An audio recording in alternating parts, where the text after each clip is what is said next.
కొన్ని విలువైన మాటలు విందాం. సమాజానికి సర్వేగముగా తెలియాల్సిన ఒక విపత్తుకరమైన వార్తలు బైబిల్లో లిఖింపబడ్డాయి. అవి ఇప్పుడే కాదు, వేల సంవత్సరాల క్రితం నుంచి దేవుడు తన భక్తుల ద్వారా వినిపిస్తూనే వచ్చాడు. కాకపోతే మన మనస్సులకు పట్టదు. ఏమని రాయించాడంటే మానవ గతిక శాస్త్రాన్ని రాయించాడు. దాన్ని మీరు థియలాజికల్గా మాట్లాడుకుంటే, స్టడీలో మాట్లాడుకుంటే దాన్ని ఆంథ్రోపాలజీ అంటారు. దాన్ని మానవ శాస్త్రం అన్న. బైబిల్ని ఎక్కువ చదువుతున్నప్పుడు సైన్స్ లేదు. బైబిల్ని ఎక్కువ చదువుతున్నప్పుడు చరిత్ర లేదు. బైబిల్ని ఎక్కువ చదువుతున్నప్పుడు మన థియలాజికల్గా మనం మాట్లాడుకునే లౌకికమైన స్టడీస్ లేవు. మరేమున్నాయి? మానవ జీవిత చరిత్రలు ఉన్నాయి. మానవుడు గూర్చి ఎక్కువ రాయబడింది. ఆ మానవుడు గూర్చి ఎందుకు రాశాడంటే, మనిషికి ఎలా బ్రతకాలో తెలియని తరుణంలో ఈ మనిషితో దేవుడు మాట్లాడాలనుకుని రాయించాడు. గమ్మత్తు ఏంటంటే, ఇటీవల కాలంలో మీరు గమనించండి, విచిత్రమైన పరిణామాలు ఈ సొసైటీలో మనం చూస్తున్నాం. ఏం చూస్తున్నాం? 9వ తరగతి అమ్మాయి గుండెపోటు వచ్చి చచ్చిపోయిందని వార్త చదివాం. బాగా వినాలి. 20 ఏళ్ళ కుర్రోళ్ళకి గుండెపోట్లు వస్తున్నాయని చదువుతున్నాం. చిన్న పిల్లలకి షుగర్ వ్యాధులు వస్తున్నాయని చదువుతున్నాం. భార్యడ కాలం అనే రోజులు పోయాయి, బెత్తడు ఆయుష్కాలం అనే రోజులు కూడా ముగిసిపోయాయి. మరి ఏ రోజులు నడుస్తున్నాయంటే, ఎంతలో కనబడి అంతలో మాయమైపోయే రోజులు వచ్చేస్తాయి. నవ్వాలో ఏడాలో తెలియని ఒక మాట చెప్పనా? సరిగ్గా 2.5 సంవత్సరాల క్రితం ఈ సొసైటీ ఏమని మాట్లాడిందంటే, కరోనా అనే మహమ్మారి వచ్చిందన్నారు. అది చిన్నని లేదు, పెద్దని లేదు, వృద్ధుడని లేదు, ఎంప్లాయ్ అని లేదు, కూలోడని లేడు, సామంతుడని లేదు, రాజను లేదు, సామాన్యుడని లేదు, ప్రతి ఒక్కడిని అది తినేస్తుందని రాశారు, చెప్పారు. న్యూస్ ఛానల్లో ఊదరగొట్టేశారు. అంతే. జరిగింది ఎంత అయితే అంత చూపించారు న్యూస్ మీడియాలో. ఆ వీడియోలు చూసే సగం చచ్చిపోయారు బెంగెట్టుకుని జనం. మరి ఎలా దీన్ని జయించడం అంటే, అంత లేదు ఇంత లేదు, ఇది కరోనా అనేది ఒక మహాభూతం అన్నారు. ఆ భూతం ఎవరిని ఎలా మింగేస్తావో తెలియదన్న. మరి ఎట్లా, ఏం చేయాలని అడిగితే, ఈ టెక్నాలజీ కలిగిన ఈ ప్రపంచం, ఈ సొసైటీ అందే వ్యాక్సిన్లు వేసుకోండి బతికేస్తారు అంతే. First dose, second dose, third dose, booster dose అన్నారు. అందరూ ఠకా ఏం చేసుకున్నారు? రికమెండేషన్ చేయించి మరీ వేసేసుకున్నారు. లంచాలు ఇచ్చి మరీ ఏం చేసుకున్నారు? ఇక్కడ దొరకట్లేదంటే అవతల పంచాయతీకి కూడా వెళ్ళి ఏం చేసుకున్నారు? 1 కాదు, 2 కాదు, 3 చాలులే అంటే 6 కూడా వేయించుకున్న మహనీయులు ఉన్నారు. గుండెలను పొడి చేసే మాట ఏంటి చెప్పనా? 2 ఏళ్ల క్రితం వ్యాక్సిన్లు వేసుకోకపోతే బతకరన్న ఇదే ప్రపంచం ఇప్పుడు మరలా అంటుంది, వ్యాక్సిన్స్ వేసుకున్నందుకే చచ్చిపోతున్నారని మళ్ళీ అంటుంది. ఏమర్థమైంది మీకు? లేనప్పుడేమో లేనందుకు చనిపోతున్నాం అన్నారు, ఉన్నప్పుడేమో ఉన్నందుకే చనిపోతున్నారు అంటున్నారు. కారణాలు ఏవైనా, విపత్తులు ఏవైనా, రోగాలు ఏవైనా, వైరస్లు ఏవైనా, దాని అల్టిమేట్ ఆన్సర్ ఒకే ఒక్కటి: మనిషి చచ్చిపోతున్నాడు. ఎందుకు చనిపోవాలి? చనిపోతున్న మనుషులు ఓకే, చనిపోడు. భార్యడి కాలం బతికితే ఈ 60 ఏళ్ళ జీవితంలో ఏమన్నా ఈ భూమి మీద సుఖముందా? లేదన్నాడు ఒక సైంటిస్ట్ బైబిల్లో, లేదన్నాడు ఒక చరిత్రకారుడు బైబిల్లో, లేదన్నాడు రాజులకు రాజుగా పిలువబడిన మేధావి లేదన్నాడు. ఇలాలో ఈ మానవ జీవితానికి సుఖమే లేదన్నాడు. ఎక్కడ, ఎప్పుడు, ఎలా మాట్లాడాడు, ఏ విషయాన్ని ఆయన పరిశోధన చేసి మాట్లాడాడంటే ఆయన సమస్తాన్ని చూసి మాట్లాడాడు. చదువు ఒకసారి, వెళదాం. అందరూ బైబిల్ చూడాలి. ఎవరి దగ్గర అయినా బైబిల్ లేకపోతే సిగ్గు లేకుండా పక్కవారు బైబిల్ చూడాలి. ప్రసంగి గ్రంథం 12వ అధ్యాయం బైబిల్ చూడాలి. ప్రసంగి గ్రంథం 12వ అధ్యాయం, సొలొమోను గారు రాసిన ప్రసంగి గ్రంథం 12వ అధ్యాయం మొదటి వచనం నుండి. దుర్దినాలు రాకముందే ఇప్పుడు వీటి యందు నాకు సంతోషము లేదని నీవు చెప్పే ఆ సంవత్సరాలు రాకముందే తేజస్సునకును సూర్య చంద్ర నక్షత్రాలకును చీకటి కమ్మకు ముందే వాన వెలిసిన తర్వాత మేఘములు మరలా రాకముందే నీ బాల్య దినములందే సృష్టికర్తను స్మరణకు తెచ్చుకో. ఏమర్థమైంది? తెలుగు వచ్చి కనుక టకా టకా చదివేసుకుంటున్నాం. చదివిన దాంట్లో ఏమన్నా అర్థమైందా? సండే స్కూల్ లెవెల్ నుండి చర్చ్ ట్రెడిషన్లో అలవాటైపోయి వాక్యాలు బట్టినట్టు చదువుతున్నామే తప్ప చదివిన దానిలో ఏమన్నా అర్థమైందంటే ఒకటి అర్థమైంది, అర్థం లేదని అర్థమైంది. తెలిసినట్టే ఉంది కానీ తెలియని అగాధం ఏదో ఉంది. పరిచయం ఉన్న వాక్యాలు లాగే ఉన్నాయి కానీ దోబూచులాడుతున్న సందర్భాలు ఏవో ఉన్నాయి. కనబడుతున్నట్టుగానే ఉన్నాయి కానీ ఈ లోకంలో మనకు మబ్బు పట్టిన పరిస్థితులు ఉన్నాయని చెప్పకనే ఈ వచనాలు చెప్తున్నాయి. ఏమని చెబుతున్నాడు? ఎవరు ఈ రైటర్ అంటే సొలొమోను. సొలొమోను అంటే ఎవరు? ఆయనకు తెలియనిదంటూ ఏమి, ఆయన ఎరుగనిదంటూ ఏమీ లేదు. ఇలాలో ఆయనకి సమస్తము తెలుసు. ఎన్ని తెలుసు? ఆయన గురించి ఒక్కసారి వినాలి అంటే 2 ఎగ్జాంపుల్ చెప్తాను. ఎంత మేధావంటే ఆయన, ఒకరోజు ప్రపంచ రాజులు రాణీలు కూడా ఆయన గురించి మాట్లాడుకునేంత ఫేమ్ నేమ్ వచ్చేసింది ఆయనకి. బైబిల్ రికార్డ్స్ ఉన్నాయి.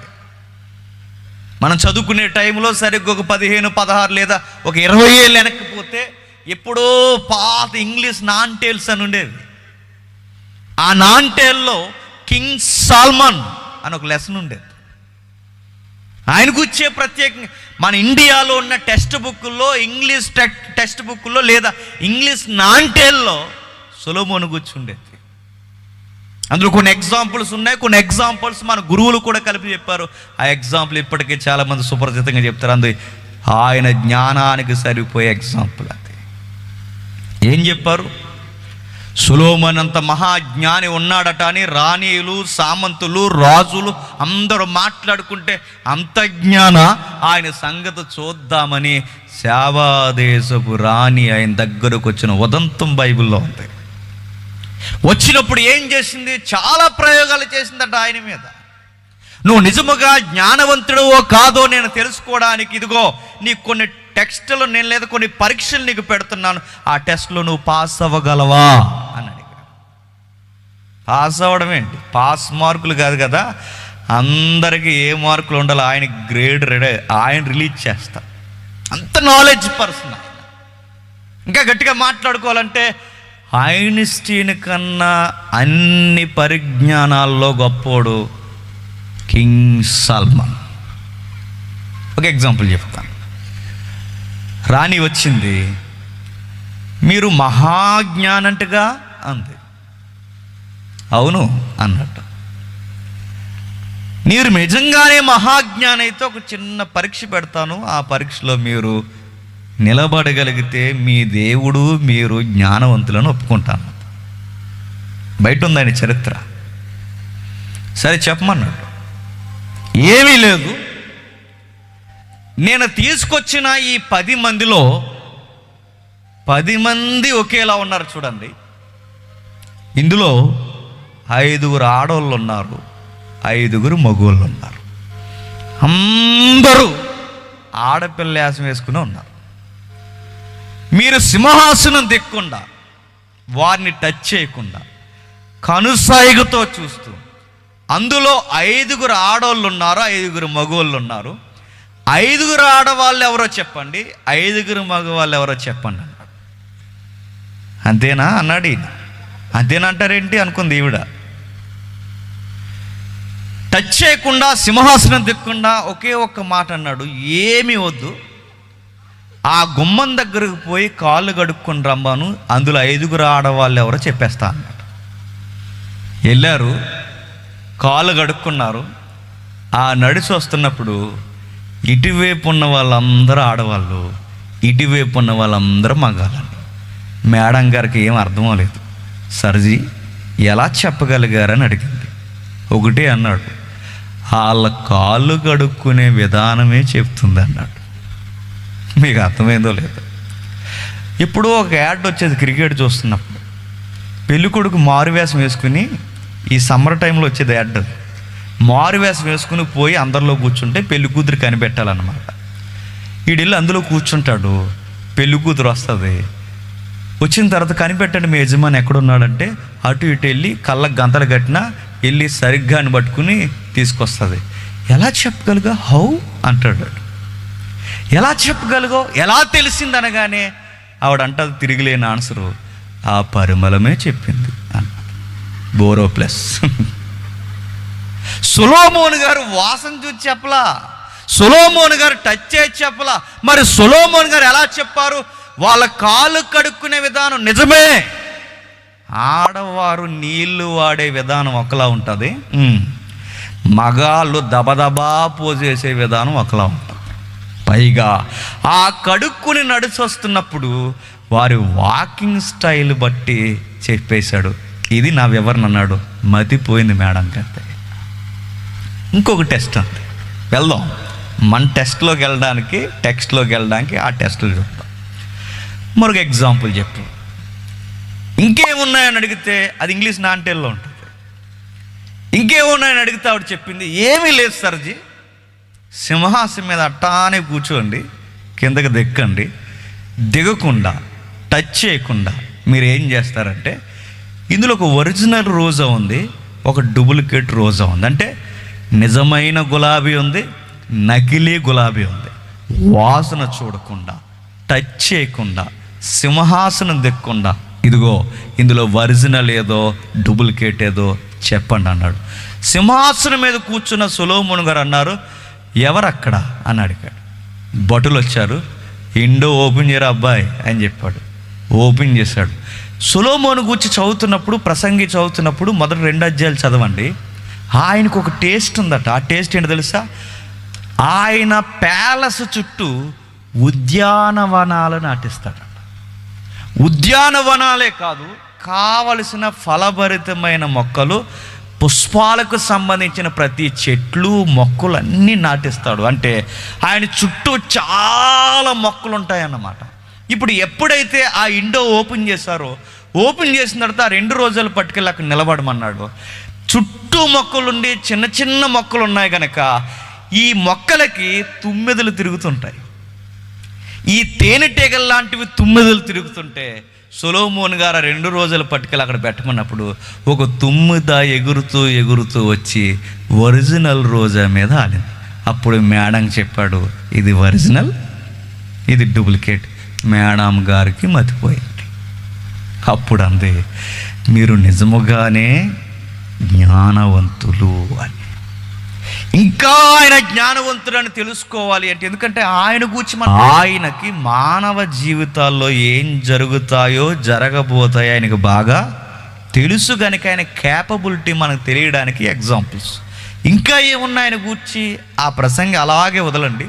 ఒక్కసారి మొదటి రాజుల గ్రంథం రండి. మొదటి రాజుల గ్రంథం 4వ అధ్యాయం, మొదటి రాజుల గ్రంథం 4వ అధ్యాయం 29వ వచనం చూడండి. మొదటి రాజుల గ్రంథం 4వ అధ్యాయం 29వ వచనం.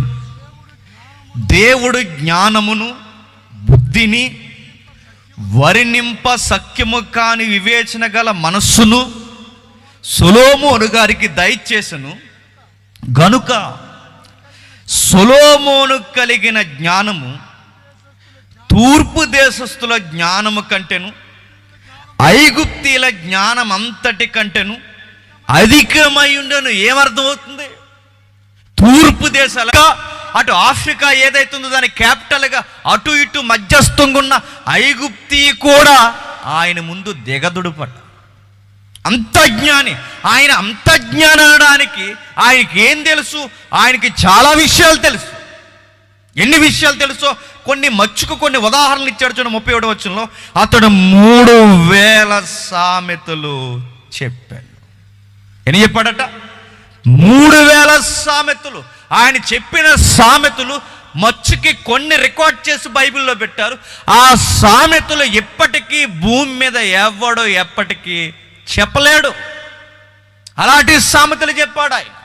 యవనస్తుల నడుమును ఎలా కట్టుకోవాలో, యవనస్తుల యొక్క లైఫ్ స్టైల్లో ఎలాంటి టెంప్టేషన్స్ ఉంటాయో, ఎలాంటి లస్ట్కు గురవుతారో, ఇలాంటివన్నీ సూర్యుని కింద యవనస్తుల జీవితాలు ఎక్కడెక్కడ దెబ్బతింటాయో ప్రతిదీ మోమాటం లేకుండా సామెతలతో సహా ఒక లైన్ మీద చెప్పిన మేధావి సొలొమోను. ఒక లేడీ యాటిట్యూడ్ ఎలా ఉంటుందో చెప్తాడు, ఒక బాయ్ యాటిట్యూడ్ ఎలా ఉంటుందో చెప్తాడు, ఒక సంసారం చెడగొట్టుకునే దాని యాటిట్యూడ్ ఎలా ఉంటుందో చెప్తాడు, గయ్యాలి యాటిట్యూడ్ ఎలా ఉంటుందో చెప్తాడు, బద్ధకస్తుడు సిరిగిన బట్టలకు ఎలా కారకుడవుతాడు అన్నీ చెప్తాడు. ఒక్కటి కాదు, రెండు కాదు. యంగ్స్టర్స్, మిడిల్ ఏజ్లో ఉన్నవారు, ఓల్డ్ ఏజ్లో ఉన్నవారు, లస్ట్ లేనివారు, వృద్ధాప్యంలో ఉన్నవారు, అన్ని కేటగిరీస్ కూర్చి ఆయన మాట్లాడి సామెతలుగా చెప్పేశాడు. అలాంటోడు ఎప్పటికీ పుట్టలేదు, బహుశా పుట్టడు కూడా. ఆ మాత్రమేనా? సామెతలే చెప్పలేదు, 1005 కీర్తనలు రచించాడట. ఎన్ని 1000 కీర్తనలు రాసి పడేశాడు ఆయన. కొన్ని కీర్తనలు పెట్టారు. ఆ కీర్తనలు చాలా అర్థవంతమైన కీర్తనలు. ఈరోజు నేను అడుగుతున్నాను, ఈ భూమి మీద ఉన్న ఏ రైటర్స్ అయినా మీరు చూడండి, అర్థవంతమైన కీర్తనలు రాశారా? పాడు చేసే కీర్తనలు రాశారు. ఏమి రాశారు? ఎవరు రాసినా అదే లస్ట్ గూర్చి పాటలు రాశారే తప్ప మానవ బతుకులు, ముగింపు, ప్రయాణం, మట్టి, ఆ మట్టి తర్వాత మహిమా జీవితాన్ని గూర్చి కీర్తనలో రచించిన వారు ఎవరున్నారు? లేదండి.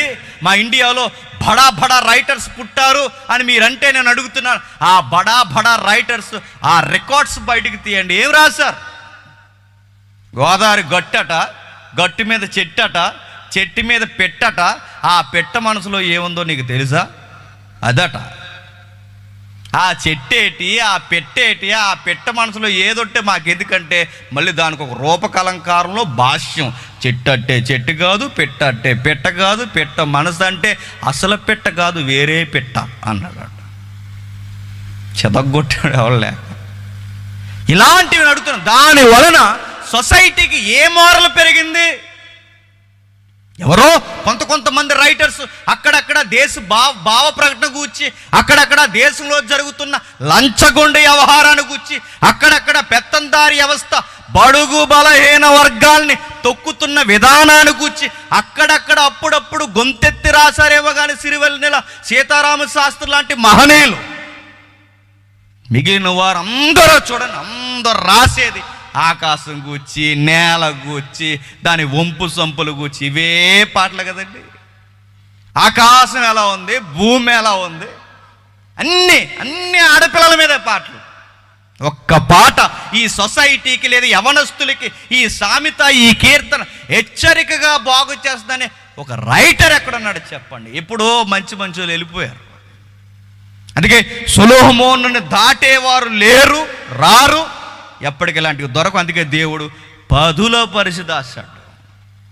ఆ మాత్రమే నీకు తెలుసు, సామెతలు తెలుసు, కీర్తనలు తెలుసు. ఇంకా మరియు లెబనోన్లో ఉండు దేవదారు వృక్షమునే గాని, గోడల్లో మొలుసు ఇష్షోపు మొక్కనే గాని, చెట్లన్నిటి గూర్చి అతడు రాశాడు. ఆ మాట చిన్న మాట కాదు. సొలొమోను గారు ఏం రాశారట? చెట్లు గూర్చి కూడా రాసేశాడట. మనం చదువుకున్న చదువులో చెట్లు గూర్చి చదువుకునే సబ్జెక్ట్ని ఏమంటారు చెప్పండి? ఏమన్నా అడుగుతున్నారు. చెట్లు గూర్చి, తెలుగులో చెప్పండి, చెట్లు గూర్చి చదువుకునే దాన్ని ఏమని అంటారు? మీరు చెప్పండి. కరోనా బ్యాచ్ అందరూనే చెప్పండి. జగన్ గారి దయ వల్ల కరోనాలో పాస్ అయిపోయారండి. గవర్నమెంట్కి అర్థమవుతలేదు ఇప్పుడు ఏం చేయాలి. చెట్లు గూర్చి చదువుకునేది దాది ఒక శాస్త్రం. అంటే సొలొమోను శాస్త్రాలు రాశాడట. ఒక చెట్టు ఎప్పుడు పుట్టిందో, దాని ఆయుష్కాలం ఎంతో, దాని ఫలదీకరణం ఏంటో, దాని అభివృద్ధి ఏంటో, దాని అభివృద్ధి కాని పరిస్థితులు ఏంటో మొత్తం చూసిన వెంటనే దాని జీవన శైలి మొత్తం చెప్పేస్తాడట. ఇంకా ఏం చెప్తాడు? చెట్లే కాదు, మొక్కలు, గోడల్లో మొలిసి మొక్కల గూర్చి కూడా రాశాడు. మొక్కల గూర్చి చదువుకునే దాన్ని ఏమంటారు చెప్పండి? మళ్ళీ కరోనా బ్యాచ్ కదా. వృక్షాల గూర్చి రాసేది వృక్ష శాస్త్రం. మరి మొక్కలు, మొక్కల శాస్త్రమా? బోటనీ అన్నారు. చిన్ని చిన్ని నాసు మొక్కలు, గోడల్లో మొలిసే మొక్కల్ని బోటనీ అంటే ఈయనకి అన్నీ తెలుసా? ఎస్, ఆయనకి యూనివర్స్ గురించి తెలుసు, మానవ మనసు గురించి తెలుసు, మానవ మనుగడ ఆంథ్రోపాలజీ తెలుసు, ఆయనకి వృక్షాల గురించి తెలుసు, బోటనీ తెలుసు, ఇంకేం తెలుసు? జంతు శాస్త్రం కూడా తెలుసు ఆయనకి. మృగాలు అక్కడ రాశాడు చూడండి. మృగాలు, పక్షులు, జంతువులు, జలచరాలు, ఒక్కటి రెండు కాదు. ఇక్కడ రాసిన పదాలు ఏవైతే ఉన్నావో, ఇదిగో మృగాలు, పక్షులు, జంతువులు, జలచరాలు, మృగాల గూర్చి కూడా ఒక శాస్త్రం. దాని గూర్చి పెద్ద పెద్ద ఇంటర్నేషనల్ ఛానల్స్ ఉన్నాయి తెలుసా? డిస్కవరీ ఛానల్స్లో ప్రత్యేకించి ఏం చూపిస్తాడయ్యా అంటే, ఒక మృగాన్ని గురించి స్టడీ చేయడానికి కోట్లు ఖర్చు పెడతారు. కావాలంటే వెళ్ళి చూడండి. నేషనల్ జియోగ్రఫీ, యానిమల్ ప్లాంట్, ఇవన్నీ ఛానల్స్ కోట్ల రూపాయలు టర్న్ ఓవర్ ఉన్న ఛానల్స్. ఇవన్నీ దేని మీద స్టడీ చేస్తే? జంతువులు గూర్చి, మృగాలు గూర్చి, పక్షులు గూర్చి. డిస్కవరీ ఎప్పుడైనా చూసారా? ఒక అడవిలో గాడిదని ఎలా చూపిస్తారు చెప్పనా? దానికి ఎన్ని కాళ్ళు ఉన్నాయి, ఎన్ని మచ్చలు ఉన్నాయి, దానికి తోక ఎలా ఉంది, పేడ ఎప్పుడేస్తుంది, ఇది స్టడీ. దీని గురించి ఒక ఛానల్. అది ఎప్పుడు సిరాకు పడుతుంది, ఎప్పుడు కంటుంది, అది ఎలా తనను తాను కన్సీల్ చేసుకోవడానికి చేసే ప్రయోగాలు ఏంటి, ఇవన్నీ చెప్పే ఒక శాస్త్రం. ఇవన్నీ ఆయనకి తెలుసట. ఇప్పుడు అడుగుతున్నాను, మనకు వృక్ష శాస్త్రం తెలిసినా తెలియకపోయినా నో ప్రాబ్లం, మనకి బోటనీ తెలిసినా తెలియకపోయినా నో ప్రాబ్లం, మనకి జంతు శాస్త్రం తెలిసినా తెలియకపోయినా నో ప్రాబ్లం. కానీ తెలియాల్సింది ఒకటి అంటున్నాడు, నీ మానవ శాస్త్రం మనిషి నీకు తెలియాలి అన్నాడు. నా శాస్త్రమా? మన శాస్త్రమే. మనకి కూడా శాస్త్రం ఉందంటే శాస్త్రం కాదు, నీకు స్టార్టింగ్ టైం ఒకటి ఉంది, నీకు ఎండింగ్ టైం కూడా ఉంది.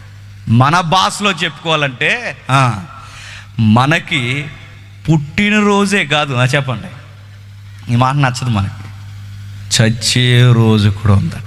ఇంకో మాట చెప్పనా, ఒక వస్తువుని తయారు చేసిన డేట్ రాస్తారు. ఒక వస్తువుకి తెలుసా, ఒక ట్యాబ్లెట్కి కూడా ఉంటుంది. ఒక ట్యాబ్లెట్ మీద దాని తయారీ తేదీ రాస్తారు.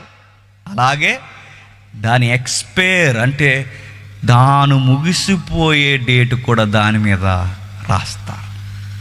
మనం కూడానట, మనకు పుట్టిన దినాలు ఎలా ఉన్నాయో మనకి చావు దినాలు, దినం కాదు చావు దినాలు కూడా మన కళ్ళ ముందు ఉన్నాయట. అదేంటండి నాకు కనబడట్లేదు అనకండి, ఇప్పుడు కనబడుతుంది చూడండి.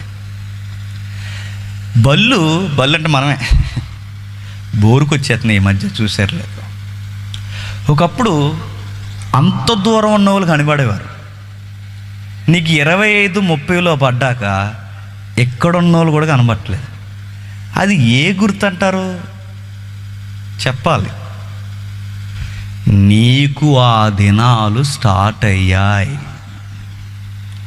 ఒకప్పుడు నీ జుట్టు నల్లగా ఉండేది, అక్కడక్కడ తెల్లెంటుకలు వస్తున్నాయి. సంథింగ్ ఓగయ్యా చెప్పాలి. నువ్వు వెళ్ళిపోయే రోజులు దగ్గరికి వస్తున్నాయి. ఇవి సిమ్టమ్స్. ఒకప్పుడు అద్దం ముందు మనం చూస్తే నెగనెగలాడుతూ 70 సార్లు చూసుకుంటాం. ఓ టైం వస్తుంది, ఎంత చూసినా మడతల పడిన ముఖమే కనబడుతుంది. ఏం చెబుతుంది అద్దంలో ఇమేజ్ అంటే, నీ ఎక్స్పైర్ డేట్ దగ్గరలోనే ఉందని చెబుతుంది. ఒకప్పుడు ఎలా ఉండేది తెలుసా? కంచం తినరా అంటే 2 కంచాలు తినేవాళ్ళం. ఇప్పుడు డాక్టర్ గారు పెరుగన్నమే తినమన్నారట. అయిపోయింది, ఎక్స్పైరీ డేట్కి వచ్చేసింది. దీన్ని ఏమన్నా తెలుసా? చావు దినాలు, సొలొమోను గారి స్టైల్లో దుర్దినాలు అని. ఇప్పుడు రండి ప్రసంగికి అర్థం అవుతుంది, చదువుదాం. ప్రసంగి గ్రంథం 12వ అధ్యాయం. ప్రసంగి గ్రంథం 12వ అధ్యాయం. దుర్దినములు రాకముందే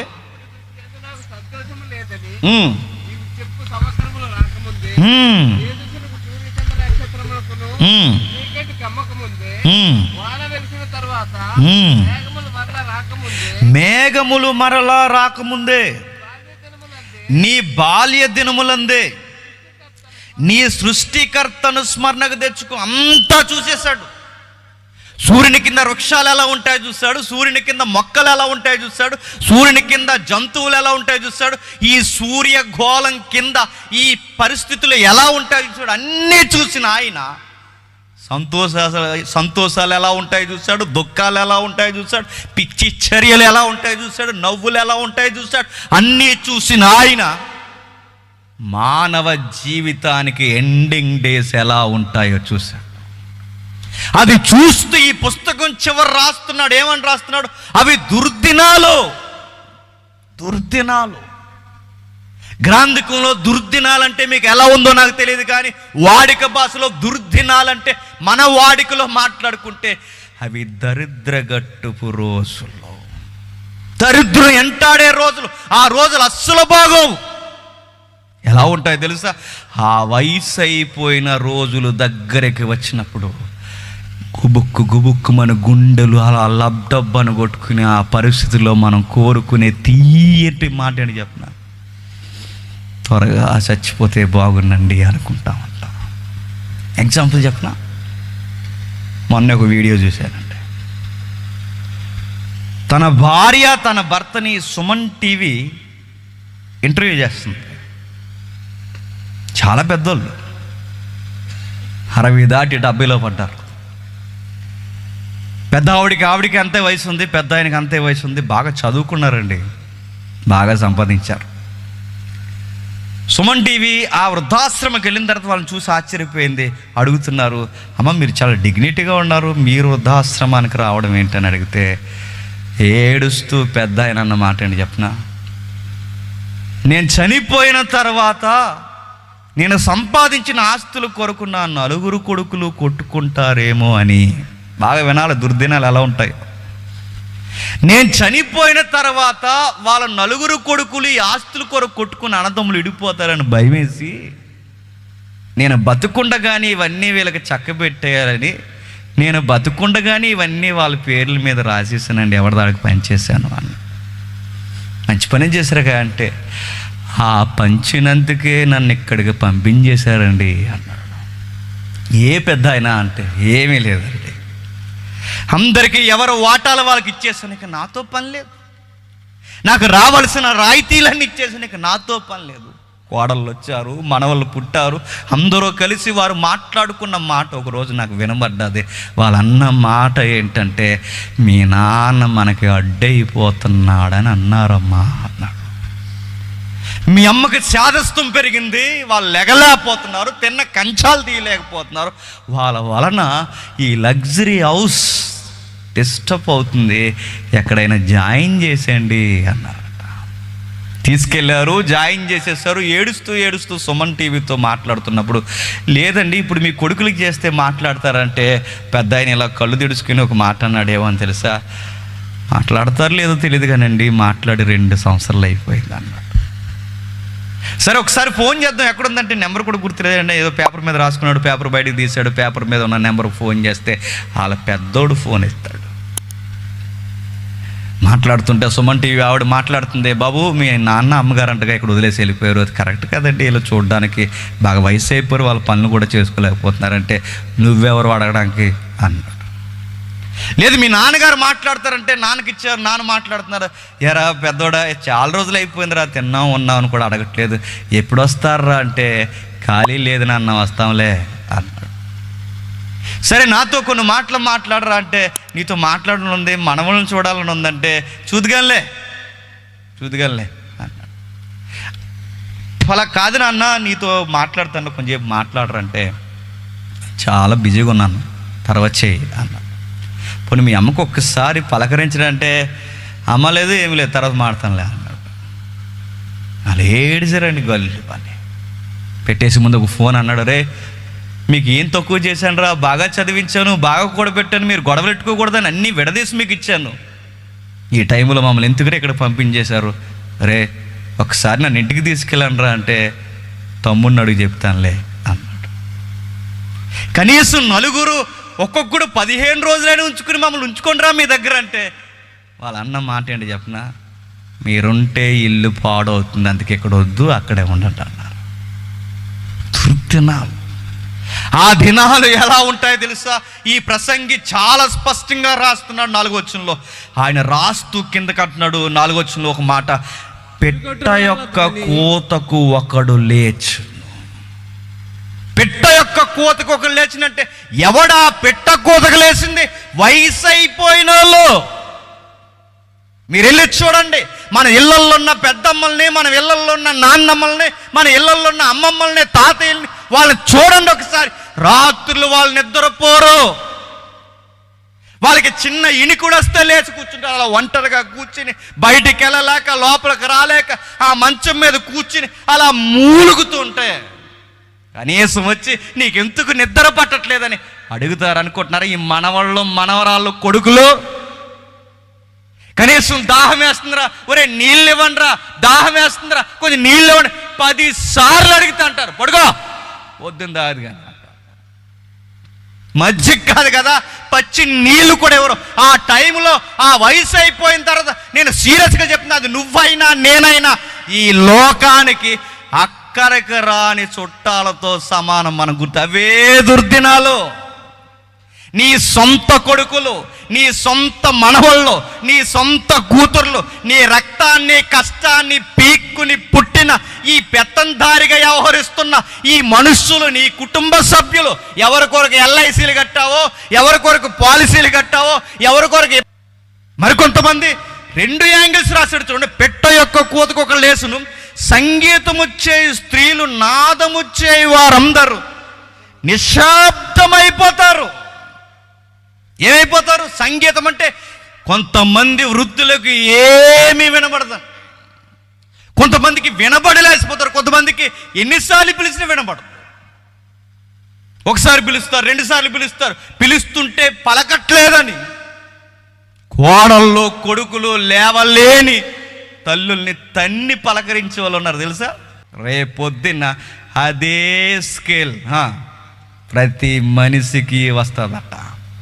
బంగారు కొండ, వజ్రాల మూట, నా ఎండి చెప్పండి, నా ప్లాటినని ఎవరినేసి ఎగరేసి తన్ను ఎగిరేసి మరీ ముద్దాడుతున్నావో వాళ్ళే రేపొద్దున్న గుండెల మీద ఎగిరెగిరి తన్నుతారు.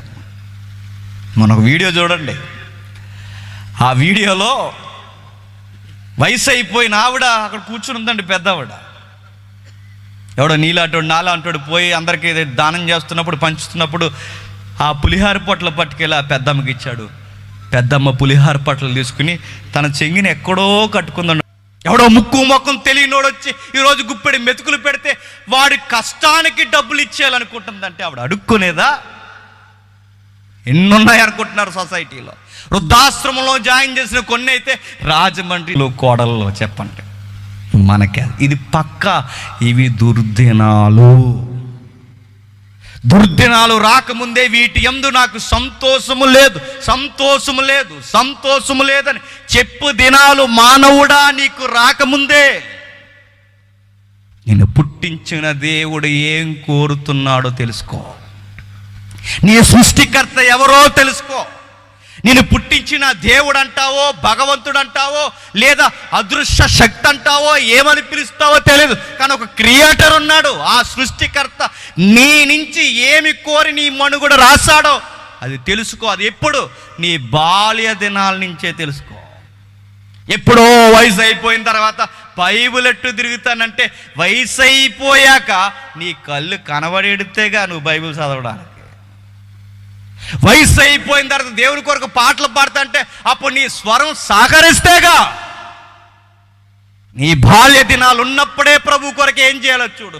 వయసు అయిన తర్వాత 40 దాటాక వచ్చానంటే 40 దాటాక నీ కాళ్ళే ముందుకు రావు.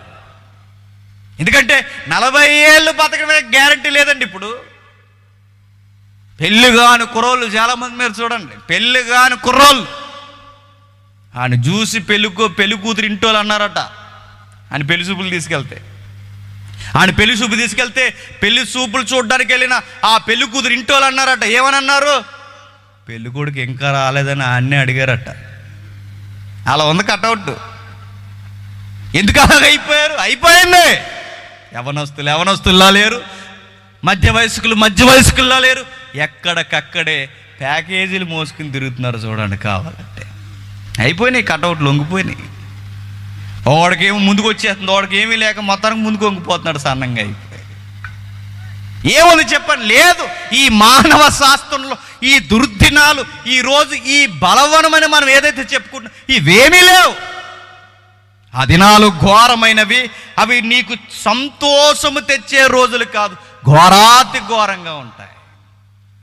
ఎవరికైనా జరిగాయా బైబిల్ అంటే? జరిగాయి. ఎవరికి జరిగాయి? మరలా ఒకసారి ఎవరికి జరిగాయి చెబుతున్నట్టు చూడండి. ఒక్కసారి యోబు గ్రంథం 19వ అధ్యాయం, త్వరగా యోబు గ్రంథం 19వ అధ్యాయం, యోబు గ్రంథం 19వ అధ్యాయం 14వ వచనం నుండి. నా బంధువులు నా యొద్దకు రాకయున్నారు, నా ప్రాణ స్నేహితులు నా ఇంటి దాసదాసీ జనులు నన్ను అన్యునిగా ఎంచెదరు. ఎవరైనా తూర్పు దేశాలలో ఆయన మించిన ఆస్తిపరులు లేడట. ఎవరైనా? యోబు గారు. తూర్పు దేశాల్లో ఆయన మించిన ఆస్తిపరులు లేడు. మీకు ఇంకా బాగా అర్థం కావాలి అంటే, మన దేశంలో కుబేరుడు ఎవరండి? అంబానీ, ముఖేష్ అంబానీ. ముఖేష్ అంబానీ తన భార్యకు ఒక ఇల్లు కట్టించాడు చాలా క్రితం. బర్త్డే గిఫ్ట్గా ఇచ్చాడు. ఆ ఇంటికి కరెంటు బిల్లు అట. ఇంటికి కరెంటు బిల్లు ఆ రోజులో నేను చదివినప్పుడు ఆ ఇంటికి కరెంటు బిల్లు ₹1,00,000 దాటి వస్తుందట నెలకి. కరెంటు బిల్లు $1,00,000 వస్తే మరి మిగిలిన కార్యక్రమాలకి ముఖేష్ అంబానీకే కరెంటు బిల్లు $1,00,000 వస్తే 10 మంది కలిపితే 100 మంది ముఖేష్ అంబానీలను కలిపితే ఒక యోబు అవుతాడు. అటు కూర్చోబెట్టి అంత ఆస్తిపరుడు. 10 మంది 100 మంది ముఖేష్ అంబానీని కలిపితే ఒక యోబు. అంత ప్రాపర్టీ లెవెల్ ఉన్నాడు. కానీ జీవితంతో అరుమారైపోయి, వయసు అయిపోయి కాదు, జీవితంలో ఓడిపోయే పరిస్థితులు వచ్చాయి. ఆయన జీవితంలోనికి వయసుస్తులు ఉన్నాయనుకుంటే ఆస్తులు ఎగిరిపోయాయి, గొడ్డు గోద అన్నీ పోయాయి. దాసులు ఉన్నాయనుకుంటే ఆస్తులు ఎగిరిపోయాయి, గొడ్డు గోద అన్నీ పోయాయి, దాసులు పోయారు. అంతకన్నా ఘోరమైందండి చెప్పనా? ఎన్ని పోయినా మనకు ధైర్యం ఇచ్చే ఆరోగ్యం కూడా పోయింది. కురుపులు వచ్చేసాయి, శరీరం మీద భయంకరమైన పుండ్లు వచ్చాయి.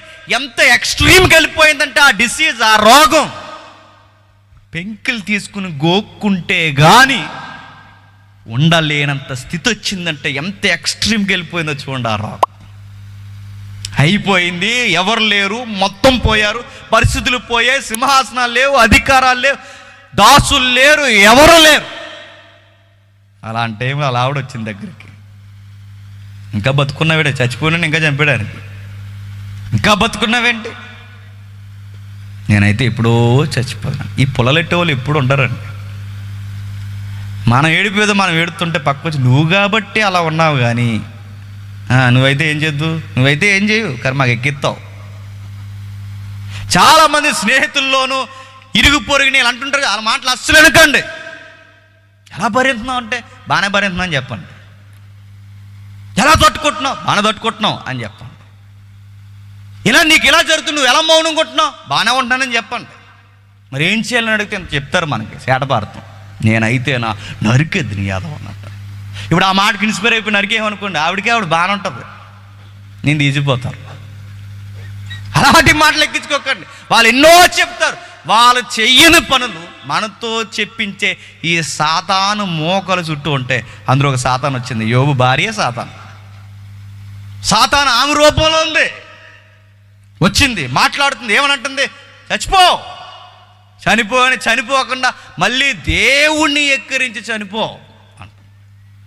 మౌనంగా ఉన్నాడు పెద్ద ఆయన. ఒకటి అన్నాడు, మూర్ఖురాలు, లైఫ్ బాగుంటే ఒకలా, బాగోకపోతే ఒకలా మాట్లాడుకో. సరే, విషయాలు ఏం జరుగుతుందంటే కాలం గడుస్తుంది, రోజులు గడుస్తున్నాయి, రోగాలు ముదురుతున్నాయి, యోబు జీవితం ముందుకెళ్తుంది. వ్యక్తుల యొక్క ప్రవర్తన తన దగ్గర మారిపోయిందట. ఏం జరిగింది రాస్తున్నాడు, ఇప్పుడు చదవండి 14 వచనం. నా బంధువులు నా యొద్దకు రాకి ఉన్నారు. నా బంధువులు ఇప్పుడు అడుగుతున్నాను, చెప్పండి, మనకెప్పుడు బంధువులు చెప్పండి? బాగా ఉంటే బంధువులు కాదు, పరిస్థితులు అన్నీ తారిపారిపోయినాయి అంటే ఎవడైనా బంధువు నీ దగ్గరకు వచ్చి, ఒరే తమ్ముడు, ఒరే అన్నయ్య, బావ, మావ, ఇదిగో ఇది ఉంచు నీ కష్టానికని ఎవడైనా ఇస్తాడు. కరేపాకు ఎవరు నీకెప్పుడు బంధువులు? నీకు పొజిషన్ ఉన్నప్పుడు, నీకెప్పుడు బంధువులు? నీ దగ్గర క్యాష్ ఉన్నప్పుడు, నీకెప్పుడు ప్రతి ఒక్కడో చుట్టం, నీకు ఫేమ్ నేమ్ ఉన్నప్పుడు.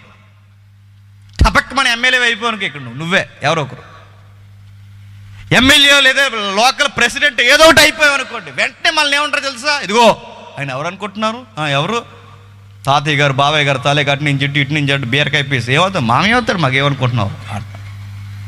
మనకి క్యాడర్ వచ్చింది అనుకోండి, అందరూ వరుసలు కలిపేసేవారే. అదే మనకి ఏదన్నా తేడా వచ్చింది అనుకోండి, ఆడా అంట. యోబు జీవితంలో ఇలాంటి షేడ్స్ వచ్చాయట, ఇలాంటి మనుషులు కనబడుతున్నారు. ఇదిగో నా బంధువులు నా యొద్దకు రాకి ఉన్నారు. ఎందుకు రారు? నీ దగ్గరుంటే వాళ్తారు, నీ దగ్గర లేవు గనక యోబు గారు రారు. నీ ఆస్తులు పోయాయి, నీ ఐశ్వర్యం పోయింది, నీ ఆరోగ్యం పోయింది, ఇప్పుడు బంధువులు ఎందుకు వస్తారు?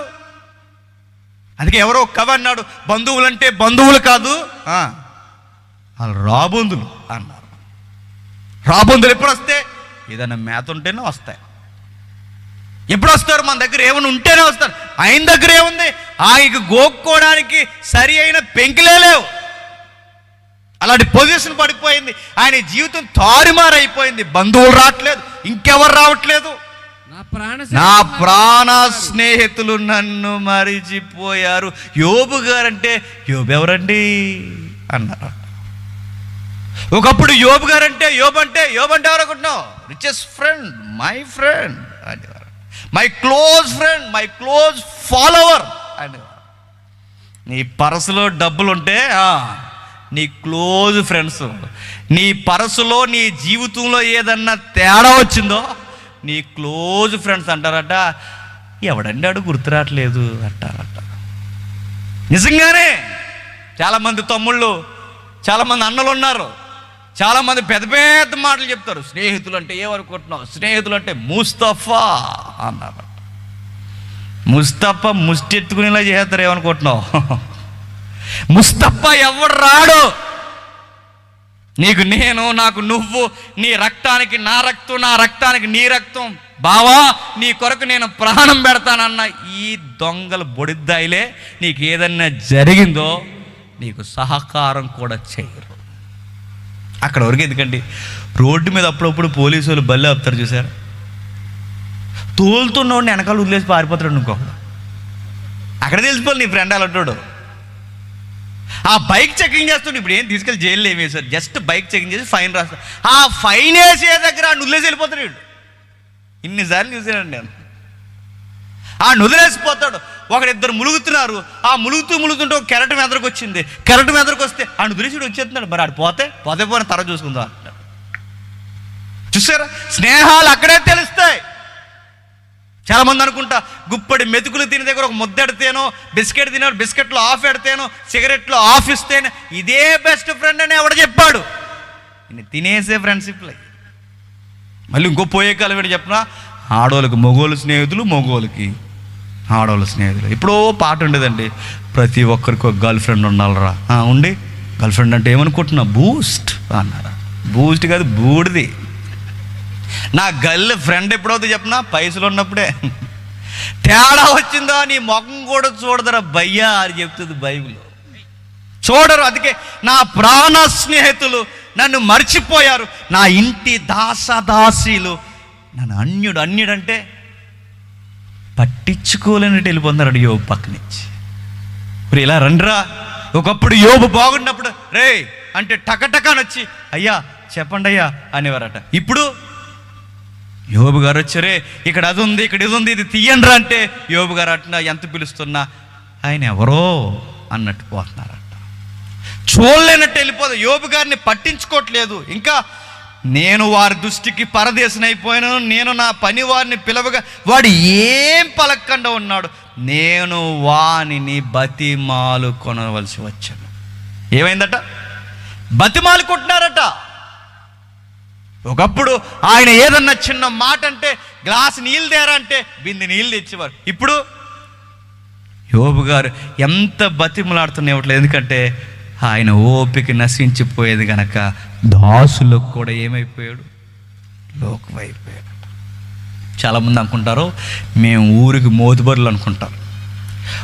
ఊరికి ఎంత పెద్ద మోతుబరులమైనా, ఎంత పెదరాయిళ్ళమైనా మన చేతికి కర్ర వచ్చి నడుము వంగిందనుకోండి, ఎవరు పట్టించుకోరు చెప్పినా?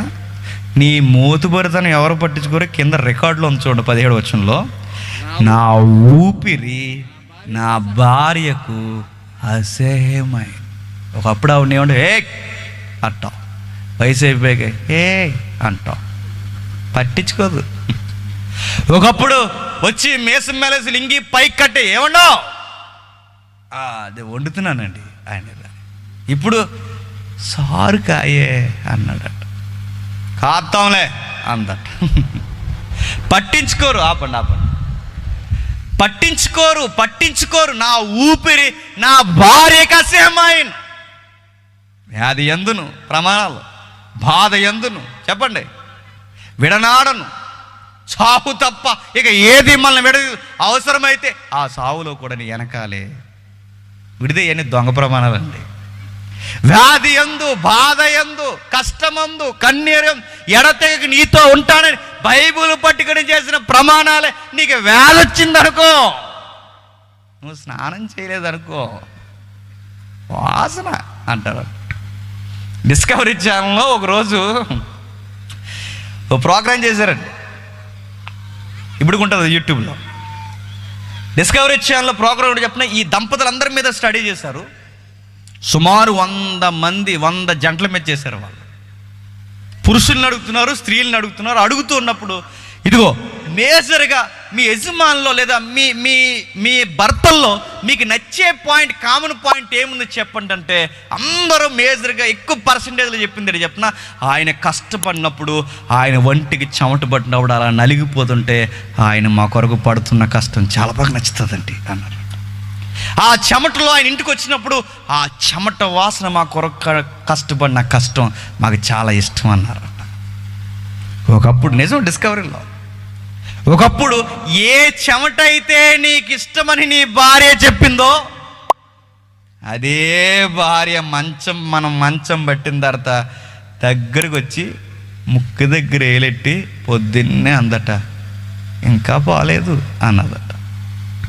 అంటారు ఆ రోజులు. ఒకప్పుడు నువ్వు వస్తే మంచి సువాసన, ఇప్పుడు నువ్వు ఇంట్లో ఉంటే దుర్వాసన. నా భార్యకి నా ఊపిరి అసహ్యమైన. ఓ మాట చెప్పనా, ఏంటో మరి నామినీ నేమ్లు ఆలయే పెడతాం. నామినీ అంటే ఆవిడ ఎవరు అనుకోకండి. నామినీ అంటే తదనంతరం, అంటే నా తర్వాత అని పెడతాం. ఆవిడ వాళ్ళందరూ కలిసి స్కెచ్ చేశారట. 50 లక్షల పాలసీ కట్టాడట ఆయన. 50 లక్షల పాలసీ కట్టి నామినీ నేమ్ పెట్టాడు. రోజు చెక్ చేసుకుంటున్నారట ముసలుడి దగ్గరికి వచ్చి, ఏమని, ఇంకా పోలేదేటని. ఎందుకు? ఆ పాలసీ రూల్ అంటే చెప్పిన, నువ్వు పోతేనే ఇస్తారట. అదేం పాలసీ మరి ఏటని అడగండి, బ్రేక్లో కూడా అడగండి. ఆ పాలసీ మీరు పెద్ద పెద్ద బిగ్ పాలసీస్ అని చూడండి, మీరు పోతే తదనంతరం నువ్వు చావును కోరేవాడిని పంచుతున్నావు తెలుసా? నీ పంచనున్నది ఎవరో తెలుసా? నీ కౌగిట్లో ఉన్నది ఎవరో తెలుసా? వాక్యం అర్థం అవ్వకపోతే, వాళ్ళకి దేవుడి తెలియకపోతే, యోబు గారి జీవితంలోనే కోరుకున్నారట, ఆయన ఇంట్లో దుర్వాసన వస్తున్నారు అన్నారట. కిందికి ఏమంటున్నాడు చూడండి, నేను కనిన కుమారులకి నా వాసన అసహ్యమైపోయింది. నేను కనిన నా కుమారులకి నా వాసన అసహ్యం. ఒకరోజు గుండెల మీద వాళ్ళ టాయిలెట్ పోస్తే, మా అబ్బాయి నా చొక్కా మీద టాయిలెట్ పోసాడు, మురిసిపోతాం. ఒకప్పుడు వాళ్ళు ఏమన్నా కాని పని ఏదైనా చేసి మన షర్ట్ పాడు చేస్తే వాళ్ళు చాలా గర్వంగా చెప్తాం, ఈరోజు మా అబ్బాయిని ఎత్తుకున్నానండి టాయిలెట్ వేసేసారు.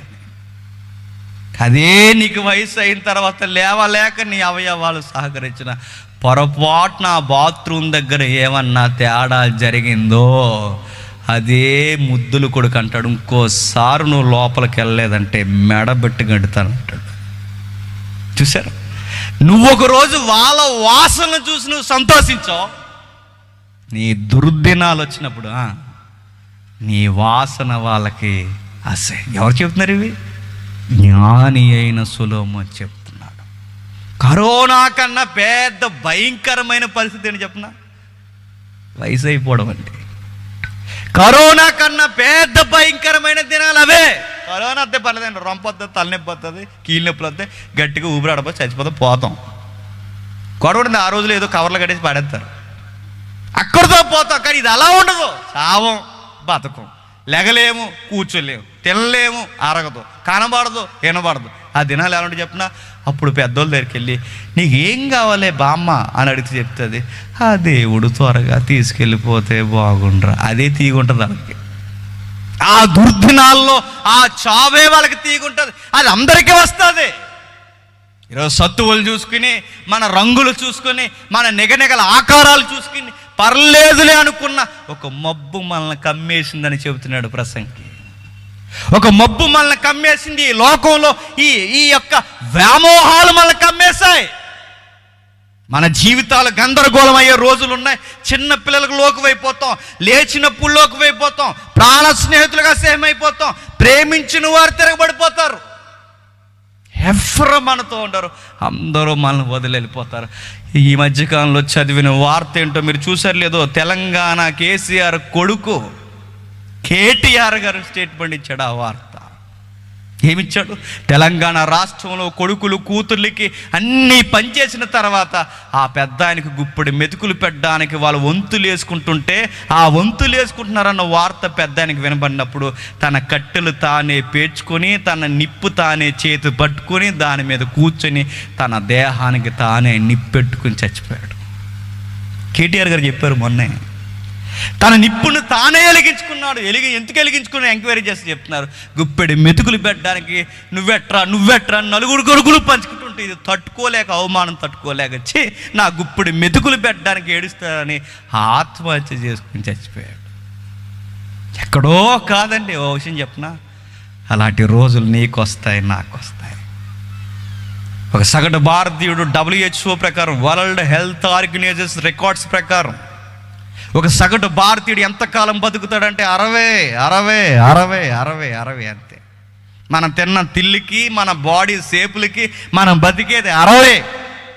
ఈ 60లో కూడా గ్యారంటీ లేదు. మనం బతికేది 60 అయితే ఇప్పుడు అడుగుతున్నా, నాకు 30 దాటాయి, ఇంకా నా బండి ఇంకెంతకాలం వెళ్తుంది చెప్పండి? ఒక 30. ఈ 30లో దేనికి పరిగెడతాను? ఈ 30లో ఏమి దాయాలనుకుంటున్నాను? ఈ 30లో ఏ పేరు ప్రఖ్యాతుల వరకు పరిగెట్టినా ఒక మబ్బును ముందెట్టుకుని పరిగెడుతున్నానని నేను మర్చిపోకూడదు. 30 దాటి నాకే 30 ఉంటే నాకన్నా పెద్ద బళ్ళు ఉన్నాయి ఇక్కడ 40. ఇంకా మీకెంత ఉంది ఫిగర్ చెప్పండి? 20. 40 దాటి 50లో ఉన్న వాళ్ళు ఉన్నారు. మీ స్కేల్ ఎంత చెప్పండి? 10. ఇప్పటికే 60లో ఉంటే రోజులు భోగమంటే రెడీగా ఉండండి. అయిపోయి ఒక సగటు భారతీయుడు నేను చావను అన్నవారు ఎవరు ఉన్నారు చెప్పండి? ఈ ఏదికి మీద కానీ ఏదికి కింద కానీ ఎవరు లేరు. ఎవడో అన్నాడట, మొలకెత్తిన ఇత్తనాలు తింటే బతుకుతామని. మొలకెత్తిన ఇత్తనాలు తింటేనే గ్యాస్ ఎక్కువైపోయి చచ్చిపోయారట వార్త. లేదు లేదు ఎక్సర్సైజ్ చేస్తే బతుకుతారంటే జిమ్ రూముల్లో చనిపోతున్నారు యాక్టర్లు. మార్నింగ్ వాక్ చేయండి అంటే వాకింగ్కి వెళ్ళాడట, అందరూ వస్తున్నారు, ఆయన రాలేదట. వాకింగ్లోనే చాలా దూరం చేయడాడు. వాకింగ్లు బతికించు, మొలకెత్తిన ఇత్తనాలు బతికించు, ఇవేమీ కాదు. మనం ఎన్ని ప్రయోగాలు చేసినా దుర్దినాలు అంటే ఆ నచ్చని రోజులు ఒక 10 రోజులు వాయిదా వేసుకోగలమేమో తప్ప అల్టిమేట్ ఆన్సర్ ఏంటి చెప్పనా? ఏడుస్తూనే చచ్చిపోతాం. మరి అలాంటి రోజులు, అలాంటి భయాందోళన జరగకూడదంటే ఏం చేయాలి? సొలొమోను గారు ఒక ధైర్యం ఇచ్చే మాట అన్నాడు, సృష్టికర్తను స్మరణకు తెచ్చుకో. ఇప్పుడు రండి ప్రసంగి గ్రంథం 12వ అధ్యాయం, త్వరగా ప్రసంగి గ్రంథం 12వ అధ్యాయం ముగించుకుందాం. ప్రసంగి గ్రంథం 12వ అధ్యాయం మొదటి వచనం. దుర్దినాలు రాకముందే ఇప్పుడు వీటి అందు నాకు సంతోషము లేదని నీవు చెప్పు సంవత్సరములు రాకముందే తేజస్సునకు సూర్యచంద్ర నక్షత్రాలకును చీకటి కమ్మక ముందే వాన వెలిసిన తర్వాత మేఘములు మరల రాకముందే. మేఘములు ఇవన్నీ ఒక పోలికగా, ఒక రూపకలంకారంగా, ఒక పొయిటిక్ లాంగ్వేజ్ లో సొలొమోను గారు వ్యక్తీకరిస్తున్నాడు మనిషి శాస్త్రాన్ని. మబ్బులు కమ్మడం ఎలా ఉంటుందో మన జీవితానికి కూడా మబ్బులు పడతాయి. మబ్బులు పోయిన తర్వాత వెలుగులు ఎలా కనబడతాయో ఈ బతుకుల్లో కూడా ఒక రోజు ఆశ్చర్యకరమైన వెలుగులు కనబడతాయి. వాన వెలిసిపోయిన తర్వాత వాతావరణం ఎంత చిత్తడిగా ఉంటుందో మానవ బతుకు అంత్య దినాలు కూడా అంత చిత్తడిగా ఉంటుంది. ఇదంతా ఒక పద్య భాగం రాస్తున్నాడు చూడండి. ఇంకా కిందకి అంటున్నాడు చూడండి, నీ బాల్య దినాలు యందే నీ సృష్టికర్తను స్మరణ తెచ్చుకో. బాల్య దినాలు. ఇంకా కిందకి, ఆ దినమున ఇంటి కావలి వారు వణికెదరు, బలిష్ఠులు వంగెదరు, ఇసురువారు కొద్దివారు. బలిష్ఠులు అంటే నీ కండలు, నీ తొడలు, నీ సత్తువ, నీ నడుము, నీ ఏవైతే నీ బలమని ఫీల్ అవుతున్నాయో ఆ రోజు వంగిపోతాయి. ఒకప్పుడు అక్కడున్న బకెట్ ఎలా తీసేస్తాం, అక్కడున్న బస్తా ఎలా లేక తీసేస్తాం. చాలామంది చెప్తారు మా తాత 2 బస్తాలు ఒకసారి మోసేసేవాడని. కానీ తాతకు ఒక అల్టిమేట్ టైమింగ్ ఉంది. ఆ తాత బకెట్ కాదు 2 బకెట్లు మోసేవాడు, బకెట్ కాదు బస్తాలు మోసేవాడు. ఆ తాతకి వయసు అయిపోయిన తర్వాత గ్లాసు నీళ్ళు కూడా లేక, ఎప్పుడైనా వాళ్ళు నీళ్ళు తాగుతున్నప్పుడు చూడండి ఇలా వణికిపోతుంటారు. ఎవరికో వస్తాయి అనుకోకండి, నీకు బాలురమైన మనందరికీ ఆ దుర్దినాలు వస్తాయి, ఆ భయంకరమైన దినాలు వస్తాయి. అవి వస్తాయి అనడానికి మన ఇంట్లోనే ఉదాహరణగా వయసు అయిపోయిన వాళ్ళు ఉన్నారు చూడండి. కళ్ళిప్పు చూడండి, కళ్ళు పెద్దవ చేసి చూడండి అని చెప్తున్నాడు ప్రభు. వారి జీవన విధానాన్ని చూడండి. ఒకప్పుడు పెద్ద బరువులు మోసేవారు. ఇంకేమైందట? తిరగటి రాళ్ళు ధ్వని తగ్గిపోయిందట. తిరగటి రాళ్ళు ఏంటో మరి. తిరగటి రాళ్ళు అంటే ఒకప్పుడు ఏది వచ్చినా పర్ర నవ్వులేస్తుంటాం, అయ్యే తిరగటి రాళ్ళు. పళ్ళు అలా నవ్వులేస్తుంటాం, ఇలా నవ్వులేస్తుంటాం, పచ్చిదుమ్ములు నవ్వులేస్తుంటాం అంటే. కొంతమంది తినే విధానం చూస్తుంటే అది మూలికి నాడు ఏం చేస్తాడని భయం వేస్తుంటుంది. దానికి అన్ని ప్రయోగాలు ఇలా గుద్ది ఎత్తాడు, అలా ఆడికి మొత్తం మీద దాన్ని అంతు చూసి వరకు వదలటం. విషయం ఏంటి చెప్పినా ఒక రోజు వస్తుందట, మూలుగు కాదు కదా, ఖాళీ అయిపోయి మొత్తం లాగడానికి కూడా చెప్పండి ఒప్పుకుంటుందా, తిరగట్రాలు ధ్వని తగ్గిపోతుంది. ఏమనుకుంటావు మాట అన్నా? ఎప్పటికే ఎవరికైనా 2 పొలు రాలిపోయి ఉంటే ఈ ప్రాంగణంలో కాస్తంత భక్తిలో ఏమైనా తేడా పాడుంటే సర్దేసుకోండి. ఇదే నేను చెప్పేది. ఇప్పటికే పళ్ళు లూజ్ అయితే జాగ్రత్త. నీ లైఫ్లో లూజ్ క్యారెక్టర్ ఏదన్నా ఉంటే నీ సృష్టికర్త ఎదుటి నువ్వు ఎలా ఉన్నా చెక్ చేసుకో. తిరగట్రాళ్ళు దన్ను తగ్గిపోవును, వీధి తలుపులు మూయబడును. వీధి తలుపులు మూయబడును. తలుపులు మన ఇల్లు, ఈ దేహం ఇల్లు అయితే ఈ ఇల్లుకి తలుపులే ఈ కళ్ళు అవి మూసేస్తాయి, మబ్బు పట్టేస్తాయి. ఆ నల్లని గుట్టు మీద తెల్లటి పువ్వులు పూసేస్తాయి. ఆ కంటి పాపను మూసేసే భయంకరమైన పొరలు కమ్మేస్తాయి. వచ్చింది మనవడో మనవరాల్లో, వచ్చింది భార్యో లేకపోతే కోడలు, తెలియనంత స్పష్టత లేని కళ్ళు మూసుకుపోతాయి. బాగోదండి ఆ రోజు. పళ్ళు ఊడిపోతాయి, కళ్ళు కనబడకుండా పోతాయి. పెట్ట కోతకు మన గుండె ధడ ధడ ధడని కొట్టుకుంటుంది. శబ్దాలు వినబడక కొంతమంది నిశ్శబ్దమైపోతారు. ఎత్తు చోటుకు భయపడతారు. మార్గముల యందు భయంకరంగా కనబడతాయి. బాధ వృక్షపు పువ్వులు పొయ్యును, మిడత బరువుగా ఉండు. మిడతలు బరువు అయిపోతాయి. బాధాకరమైన మాట చెప్పనా? ఒకరోజు పేతురుతో ప్రభు అంటాడు, నీకు వృద్ధాప్యం వచ్చిన తర్వాత పేతురు, నీకు మాట చెప్తాను గుర్తుపెట్టుకో. నీకిష్టము కాని చోటికి వేరొకడు నిన్ను మోసుకొని పోవును అంటాడు. నీ నడుపు వేరొకడు కట్టును, నీకు ఇష్టం కాని చోటుకు మరొకడు నిన్ను మోసుకుపోవును. ఆ దుర్దినాలు రాకమునుపే పేతురు ఈ గొర్రెలను మేపు. సృష్టికర్త ఉన్నాడు, ఆ కార్యాచరణ జరిగించు పేతురు. ఎదుటోళ్ళ మీద కోపపడడం, ఎదుటోళ్ళ మీద అరవడం కాదు పేతురు. ఆ రోజు కోపగించిన ఓపిక లేని రోజులు వస్తాయి. నువ్వు దేవుడి కొరకు సువార్త చేద్దామన్న కథలు లేని రోజులు వస్తాయి. ఆ రోజులు ఎలా ఉంటాయో తెలుసా పేతురు? నీ నడుము వేరొకడు కడితే గాని నీ ఒంటికి బట్ట వేసుకోలేని రోజులు. పెద్ద ఆయనకి సొక్క ఇచ్చి నీకు పట్టు వస్త్రాలు కొన్నాను, పెద్ద ఆయన వేసుకోనండి. ఈ చెయ్యి ఇలా వేసుకోవడానికి ఆయనకి అరగంట పడుతుంది.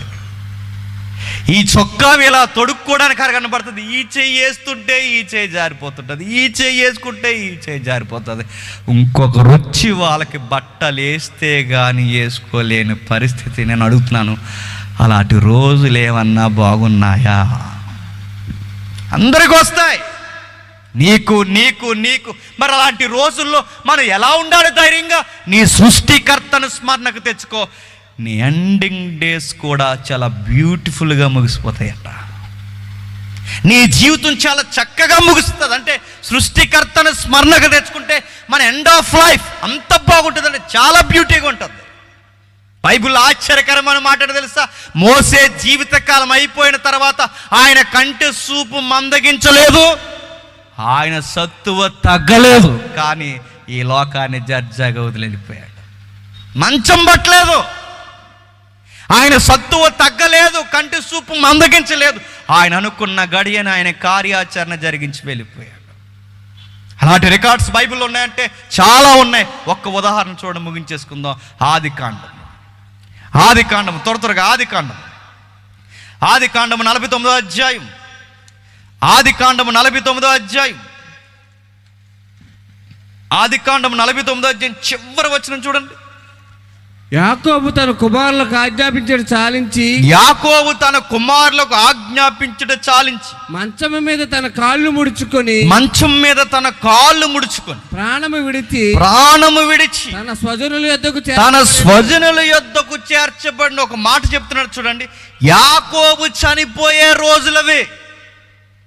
యాకోబు చనిపోయే రోజులు ఏం చెప్తున్నాడు? ఇదిగో యాకోబు తన కుమారులకు ఆజ్ఞాపించడం చాలించడంటే 49వ అధ్యాయం. అంటే ఏ అధ్యాయం తెలుసా? ఇదిగో కుమారులారా, నా అంత్య దినాలు నాకు వచ్చేసాయి, మీ అంత్య దినాలు ఎలా ఉండబోతున్నాయో మీరు చూసుకుండని చిట్ట చివరిగా వీడుకోలు మాటలే ఆ 49వ అధ్యాయం. ఆ 49వ అధ్యాయంలో చివరి మాటలో, ఒక మాటలో శాస్త్రీయ పరిభాషలో మాట్లాడుకుంటే ఒక మరణ వాంగ్మూలం, అది ఒక వాంగ్మూలం ఇస్తూ ఆయన చనిపోతున్నాడు. ఎలా చనిపోతున్నాడు? ఇదిగో ఆయన తన కాళ్ళు ముడుచుకొని ప్రాణము విడిచి తన స్వజనుల యొద్దకు చేర్చబడి. ఎలా చనిపోయాడు తెలుసా? 49వ అధ్యాయం అంత పెద్ద ప్రసంగం చేశాడు. పెద్దోడ ఎలా ఉండరా, చిన్నోడ ఎలా ఉండరా, ఇస్మాకారు ఎలా ఉండరా, యోధా ఎలా ఉండరా, రూబేను ఎలా ఉండరా, మీ తప్పులు సరి చేసుకుంటారా, దేవుడు మిమ్మల్ని దీవిస్తాడరా, నా జీవితంలో కూడా నేను చాలా చూశానురా, నేను మారానురా, ఇదిరా అని ఈ అప్పగింతలు చెప్పాడట. మనమైతే ఏం చెప్తాం? బీరువాలో అది ఎట్టాను, ఇందులో ఇది ఎట్టాను, సైన్ ఆడికిచ్చాను, గొలుసు ఎడికిచ్చాను, బేజచ్చిపో అంటారా. అవి చెప్పుకో చనిపోయే ముందు. వాళ్ళకి ఎంత ఇచ్చాను, వీళ్ళకి ఎంత ఇచ్చాను అంటే వాళ్ళ పక్క నుంచి మీ మనవరాలు వచ్చి అందరికి ఇచ్చో, మరి నాకేమి ఇచ్చో? ప్రాణం ఇచ్చానమ్మ తీసుకోవాలి అంతే. ఏమిత్తావు? చనిపోయే ముందు ప్రాపర్టీ విషయాలు కాదు, చనిపోయే ముందు నీ బిడ్డలకు ఏమి ఇస్తున్నావు? దైవికమైన వాక్యాలు ఇవ్వగలవా? అదే చెబుతున్నాడు చూడండి. యాకోబు చనిపోతున్నాడు, పెద్దోడు ఏం చేస్తాడో చెప్తున్నాడు, ఎలా ఉంటే బాగుపడతాడో చెప్తున్నాడు, చిన్నోడు ఎలా ఉండాలో చెప్తున్నాడు, వీళ్ళందరికీ గొప్ప నాయకుడు యోసేపు ఎలా అవబోతున్నాడో కూడా చెప్పేశాడు. అన్నీ చెప్పి ప్రసంగం అంతా అయిపోయిన తర్వాత యాకోబు తన కుమారులకు ఆజ్ఞాపించుట చాలించి మంచం మీద తన కాళ్ళు ముడుచుకొని ప్రాణము విడిచి తన స్వజనుల యొద్దకు చేర్చబడి. నేను అడుగుతున్నాను ఒక మాట, చనిపోవడంలో యాకోబు అందంగా చచ్చిపోయాడట. ఎలా చనిపోయాడు? తన టైమింగ్ తనకు అర్థమైపోయింది. ముక్కుతూనో మూలుగుతూనో కాదు, ఆయన చనిపోవడంలో ఎలా చనిపోతున్నాడో తెలుసా? ఇదిగో నా దుర్దినాలు, నా అంత్యదినాలు నాకు వచ్చాయి, నేను చెప్పాల్సిందంతా చెప్పాను, దేవుని కొరకు చెయ్యాల్సిందంతా చేశాను, నా రోజులు వచ్చేకి నేను వెళ్ళిపోతున్నానని చక్కగా అందంగా తన బాడీని దగ్గరకు లాక్కుని చచ్చిపోయాడు. అప్పటి వరకు రాని కాలును కూడా దగ్గర తెచ్చుకుని, ఆ తుంటి ఎమకిరిగిపోయిన కాలు కూడా దగ్గర తెచ్చుకుని చక్కటి ఆకారంలో చనిపోయాడట. మన చనిపోయే మన బాడీ భంగిమే చెప్తుంది మనం ఎలా చచ్చిపోయాం తెలుసా? ఇప్పుడు మనం చనిపోతామా? చనిపోయిన తర్వాత మన ఆకారం చెప్తుందట మనం ఏ స్థితిలో చనిపోతున్నాం. కొంతమంది యాకోబు చాలా అందంగా చనిపోయాడు, కాలు దగ్గర కట్టుకుని. కొంతమంది ఎలా చచ్చిపోయారు చెప్పిన, అలా బిగించుకుని చచ్చిపోతుంటారు. అంత చేతులు ఎందుకు బిగించుకుని? భయంతో చచ్చిపోయాడు. కొంతమంది ఎలా చనిపోతారు చెప్పిన, నోరు అలా ఆవులించి, ఆ నోరు ఆవులించి మనకు భయం వేస్తుంటుంది. అలా ఆవులించుతా, ఆ నోట్లో తమలపాకులు ఎట్టి, ఆ పాకులు ఎట్టి, కరివేపాకులు ఎట్టి, అది పెట్టి ఇది పెట్టి మీడే ఎంత మీమన్నా మీడు భయపడి చచ్చిపోయాడు.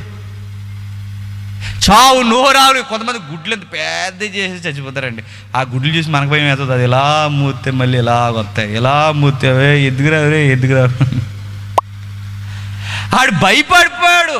అడుగుతున్నాడు, మానవ ముగింపు, కళ్ళు పెద్దవి చేసి చనిపోవడం, నోరు పెద్ద చేసి చనిపోవడం, గుప్పిళ్ళు ఎలా బిగించి చనిపోవడం, ఆ చావు భయం నువ్వు లేకుండా ఉండి నీ చావులో కూడా అందంగా ఉండాలి అంటే యాకోబుని చూడు. యాకోబు ఇంత అందంగా ఎలా చనిపోగలిగాడు? సృష్టికర్తను స్మరణకు తెచ్చుకుని చనిపోయాడు. సృష్టికర్తను స్మరణకు తెచ్చుకుంటే ఏముంటుంది?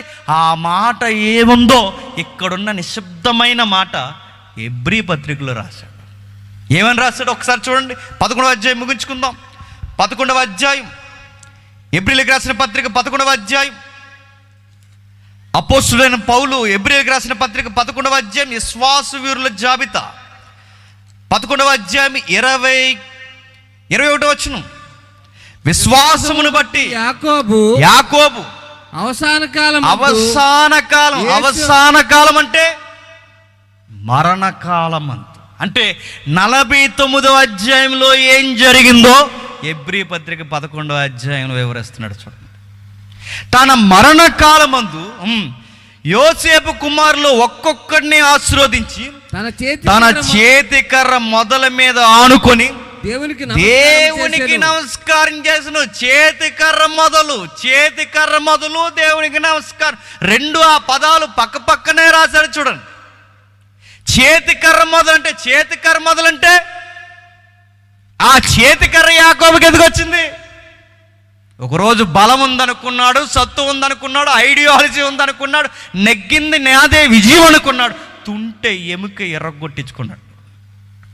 ఏ తుంటె ఎముకైతే ఇరిగిపోయిందో ఇప్పుడు అర్థమైంది, నా మీద నేను ఆనుకోవడం కాదు, నువ్విచ్చిన అనుభవం మీద నేను ఆనుకోవాలి. దేవుడు యాకోబుకి ఇచ్చిన అనుభవం ఏంటి చెప్పండి?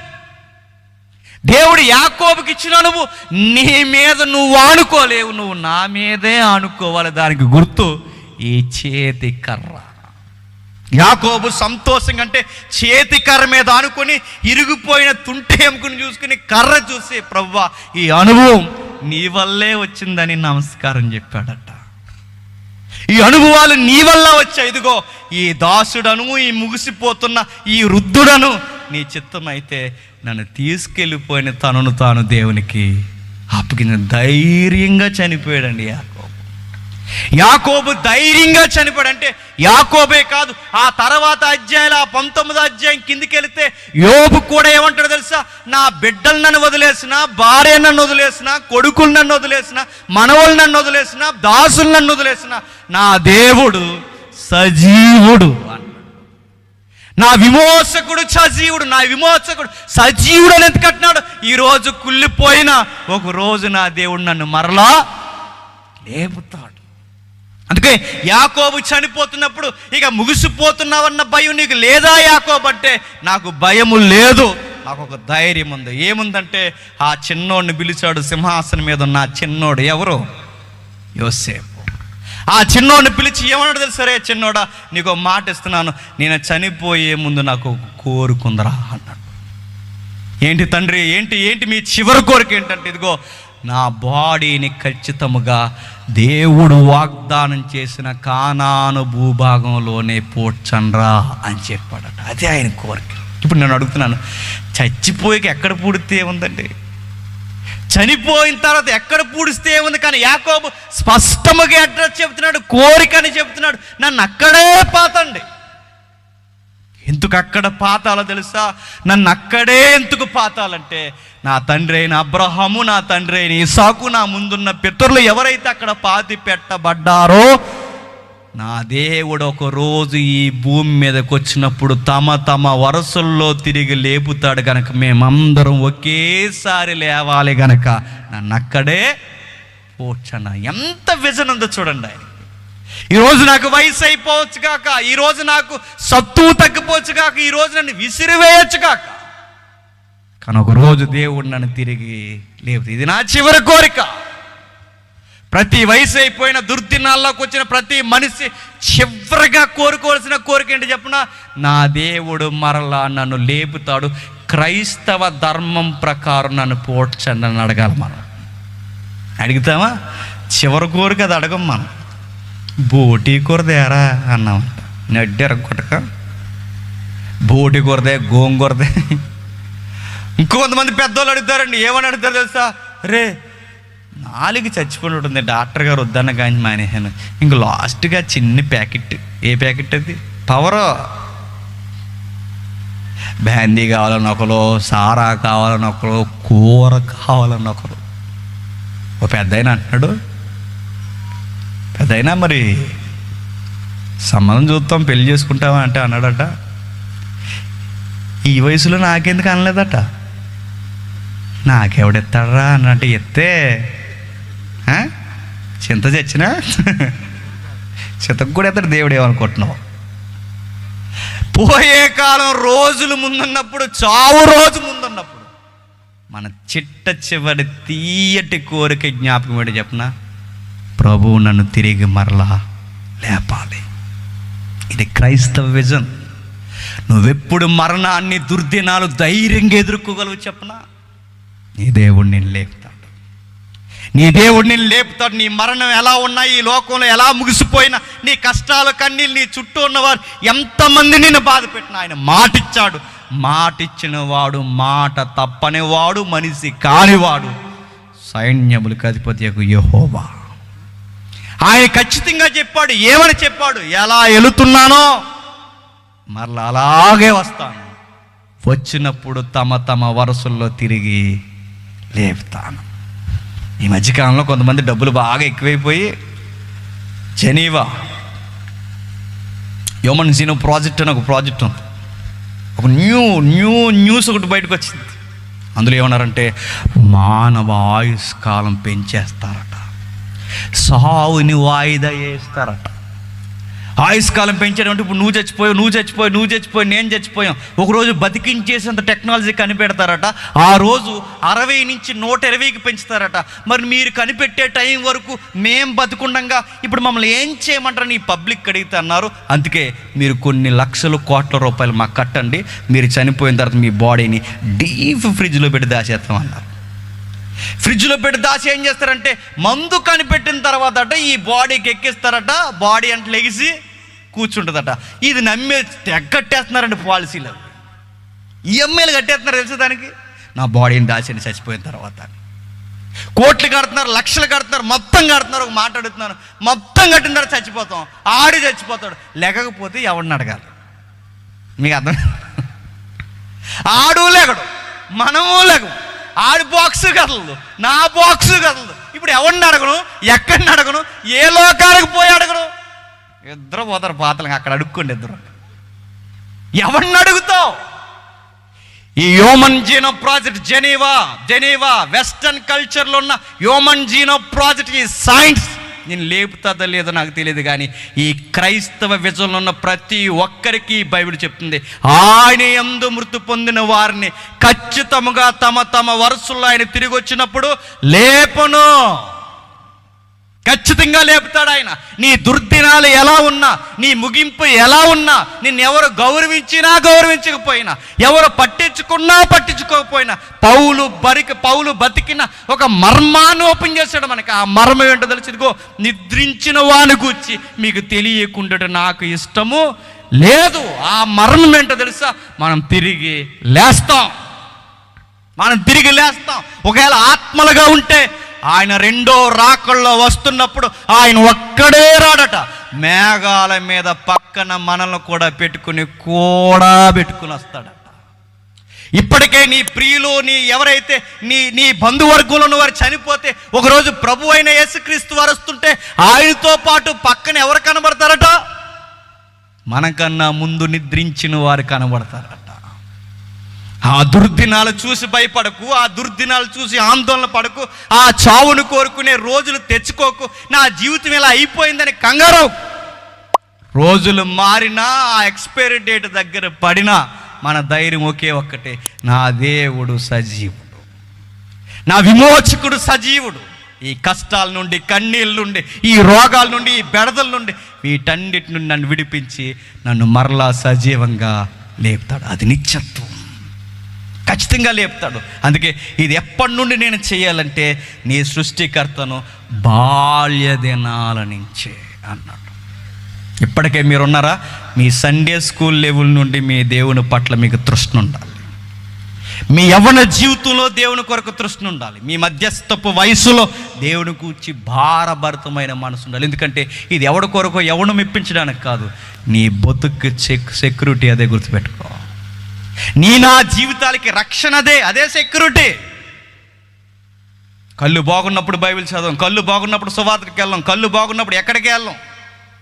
యవనస్తులు అంటారా, కళ్ళు బాగున్నప్పుడు మొబైల్ చదువుతాం తప్ప బైబిల్ అస్సలు చదవం. ఎంత పిచ్చెక్కిపోయారు తెలిసి మొబైల్తో. బాత్రూంలో కట్టిపోతున్నారండి ఫోన్, బాత్రూంలోకి ఎందుకంటే పోను. ఇప్పుడు ఆ ఫేస్బుక్లో ఎవడు లైక్ ఇచ్చాడో, ఎవడు లైక్ ఇవ్వలేదు, ఎవడ కామెంట్లు పెట్టాడు, ఎవడ కామెంట్ పెట్టాడు, ఇవన్నీ చూడకపోతే ఇప్పుడు లోపల కార్యక్రమాలు జరగవు. ఒకప్పుడు టీ తాగితే అవుతుంది, సిగరెట్ కాలుతుంది, చుట్ట కాలుతుంది. ఇప్పుడు ఫోన్ చూడకపోతే అవుతలేదు జనాలకి. ఏంటని అడగండి, బ్రేక్లో కూడా అడగండి. అలా అయిపోయారు. అంత అడుగుతున్నా. నీ మొబైల్ నేను పాతెత్తది ఏమనుకుంటున్నావు? నీ పనికి మాలిన అలవాట్లు, నీ బాల్యంలో నువ్వు ఎక్కడ తిరుగుతున్నావు? బైక్ తిరుగుతారా, బయట తిరుగుతారా అంటే ఏం చేస్తున్నావు? మన ఆయుష్ కాలం ఉన్నది ఎంత, మన భారతీయుల వయసు ఎంత, అందులో 60. ఈ 60లో గ్యారంటీలు, ఈ వ్యాక్సిన్లని, ఈ కరోనాలని, ఈ ప్రమాదాలని, ఈ తిల్లని, ఈ నకిలీ తిల్లని, ఈ నకిలీ డాల్డాలు, నకిలీ ఆయిల్స్, నకిలీ కూరగాయలు, నకిలీ కోడిగుడ్లు, ప్లాస్టిక్ కోడిగుడ్లు, ఇవన్నీ ఏం చెప్తున్నాయి? మన దినాలు దగ్గరలోనే ఉన్నాయి. మన రోజులు దగ్గరలోనే. అందుకే సొలొమోను గారు, సమస్త జ్ఞానాన్ని ఎరిగిన సొలొమోను గారు, అన్ని శాస్త్రాలు చూసిన సొలొమోను గారు, ఒక మనిషికి కావాల్సింది ఏంటి చెప్పండి చివరగా, ఇక చివరి మాట మీద ఏంటి అని అడిగితే ఆ జ్ఞానం అన్నాడు, సృష్టి కొరకు బతుకు, సృష్టికర్త కొరకు బతుకు, నీ జీవితం ధన్యమైపోద్ది అన్నాడు. అంతే. నీ ఉద్యోగాల్లో సృష్టికర్తను వదలకు, నీ పనిపాటల్లో సృష్టికర్తను వదలకు, నీ సంసారంలో సృష్టికర్తను వదలకు. నీ జీవితానికి గ్యారంటీ ఆయనే. నీ గ్యారంటీ నీ పాలసీ కాదు, నీ అకౌంట్స్ కాదు, నీ కొడుకులు కాదు, మనవాళ్ళు కాదు, ఎవరు కాదు. బతుకున్నంత కాలం దేవుడు దేవుడు దేవుడు అనండి. బతుకున్నంత కాలం దేవుని సహవాసం, ప్రార్థన, విశ్వాసం అని బతకండి. చచ్చి బతికేస్తాం. లేదా చచ్చిన తర్వాత సావురాని సావులోకి వెళ్ళిపోతాం. అక్కడికి వెళ్ళిపోయిన తర్వాత అన్ని ఆర్తనాదనాలు అక్కడ. అప్పుడు చేస్తామండి ప్రార్థన. ఎప్పుడు అక్కడికి వెళ్ళిపోయిన తర్వాత బాగా ఆత్మల భారం వచ్చేద్దాం మనకి. అక్కడికి వెళ్ళి అంటాం, అందులో ఒకడు అంటున్నాడు, అక్కడికి వెళ్ళిపోయి ఎప్పుడు అడిగి భూమి మీద ఆత్మల భారం లేదు అడిగి. అక్కడికి పోయి అన్నాడు, ఇంకా 5 రక్షణ పొందకుండా ఉన్నారు నా ఫ్యామిలీలో అన్నాడు. అటు ఎవడాడు? అక్కడికి వెళ్ళాక ఆత్మల భారం. వాళ్ళ కొరకు ప్రార్థన చేస్తున్నా, వాళ్ళకు సువార్త చెప్పేవాళ్ళే లేరంటే అబ్రహాం అన్నాడు, మోసే వాళ్ళు ఉన్నారులే, కంగారు పడక అన్నాడు. అక్కడికి వెళ్ళాక అందరూ సువార్థికులే, అక్కడికి వెళ్ళాక అందరూ ఆత్మల భారం కలిగిన వారే, అక్కడికి వెళ్ళాక అందరూ ఇతరుల కొరకు విజ్ఞాపన చేసేవాళ్ళే. ఎక్కడున్నప్పుడే చెయ్యం. ఇక్కడ ప్రార్థన ఉండదు, భారం ఉండదు, ఏమీ ఉండదు. అక్కడికి వెళ్ళాక చేస్తావు, అక్కడ ఆ ప్రార్థనకు అర్థాలే ఉండవు. అందుకే సృష్టికర్తను నీ బాల్య దినాలు అందే స్మరణకు తెచ్చుకో. గ్యారంటీ లేని జీవితంలో గ్యారంటీ ఉన్న ఒకే ఒక్కరు మనం నమ్మిన దేవుడు. దేవుడు మిమ్మల్ని దీవించును గాక.